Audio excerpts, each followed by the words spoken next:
ini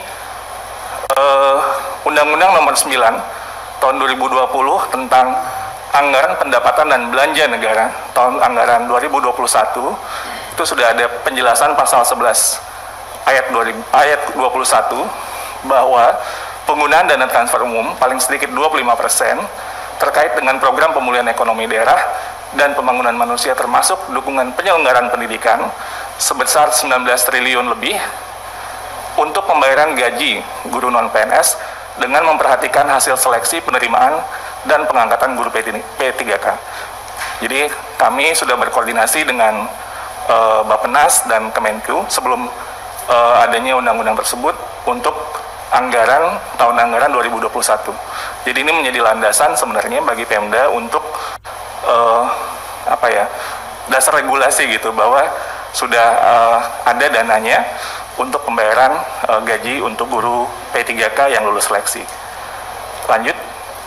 Redistribusi di daerah-daerah itu penting sekali, dan pengangkatan guru honorer ini dengan kriteria tetap, jadi kualitas harus tetap dijaga mengikuti kriteria proses yang tadi prosedurnya sudah dilakukan, bahkan sudah dimulai dan sudah sangat maju sebenarnya. Kemudian juga mempertimbangkan soal efisiensi, tadi pertimbangan rasio tadi Bapak Ibu, bahkan sampai kami menemukan guru mata pelajaran tertentu itu berlebih gitu. Nah, itu sudah harus bisa ditemukan juga, dan bagaimana cara nanti mengelolanya untuk memindahkan di sekolah lain yang mungkin masih kekurangan gitu.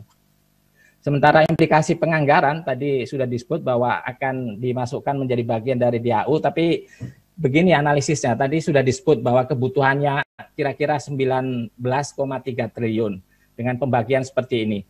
Nah, yang menjadi concern kami, Ibu Pimpinan dan seluruh anggota serta para hadirin adalah meskipun tadi sudah dikatakan bahwa ini adalah bagian dari total 299 triliun tadi itu. Nah, kami ingin juga memastikan bahwa karena dikatakan ini sebagai tambahan baru, jangan sampai penambahan jumlah guru dengan gaji dan tunjangan ini nanti menggerus program-program prioritas atau kegiatan-kegiatan utama yang kemudian nanti beralih ke pemenuhan guru dengan kebutuhan tambahan anggaran seperti ini. Ini persentase terhadap pemenuhan 20% dipenuhi, tapi kalau misalnya tambahan untuk gaji dan juga tunjangan bagi guru-guru P3K yang diangkat dari guru honorer itu, kemudian jika menggerus pada bagian dalam program utama, nah itu nanti akan menjadi kehilangan ruang itu di program-program pokoknya, karena ada yang lain yang juga harus mendapatkan alokasi yang selama ini bahkan masih kurang gitu, Bapak dan Ibu sekalian. Ini catatan penting yang perlu kami sampaikan untuk supaya menjadi pertimbangan kita semua ketika menghitung kebutuhan tambahan anggaran untuk guru-guru yang diangkat menjadi guru P3K itu. Nah, sebagai ilustrasi ini saja, ini bagian terakhir. Jadi ini kan lewat DAU, dan ini untuk menunjukkan betapa kita belum selaras betul itu antara guru-guru yang dalam sistem dan kemudian berapa banyak yang pensiun, kemudian berapa banyak yang dialokasikan.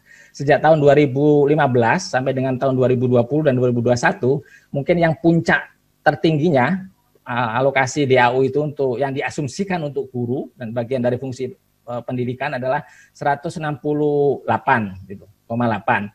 Kemudian di tahun 2020 ini agak unik, ini sudah dianggarkan dialokasikan 160, dibulatkan lah 167, terus kemudian ada refocusing, ada penghematan, itu bahkan bisa dilakukan menjadi hanya 150 triliun saja itu. Padahal guru yang sebelah kanan tadi itu guru pensiun tidak tergantikan oleh guru-guru yang baru gitu. Nah, mungkin penyelarasan ini yang ketika kita membuat perencanaan dan penganggaran di tahun-tahun ke depan menjadi sangat penting untuk kemudian supaya jangan sampai tadi pertimbangan kami tambahan anggaran itu tidak menggerus untuk alokasi program-program utama dan juga kegiatan prioritas.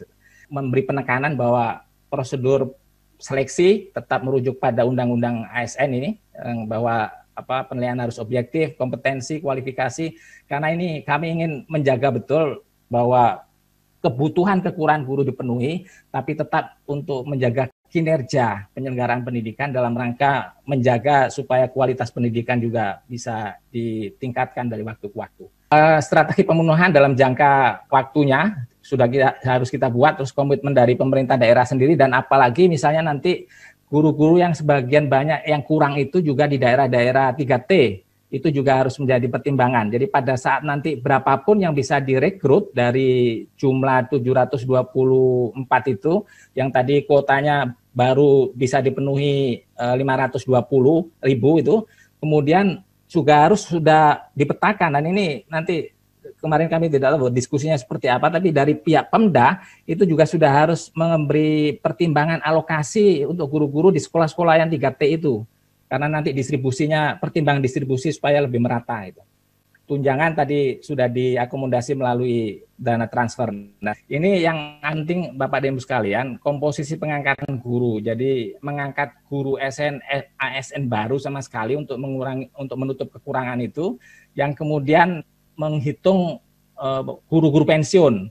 Kemudian sekaligus juga mengantisipasi guru-guru yang pensiun di tahun-tahun yang akan datang. Dalam waktu 5 tahun misalnya, itu sudah harus dibuat proyeksinya.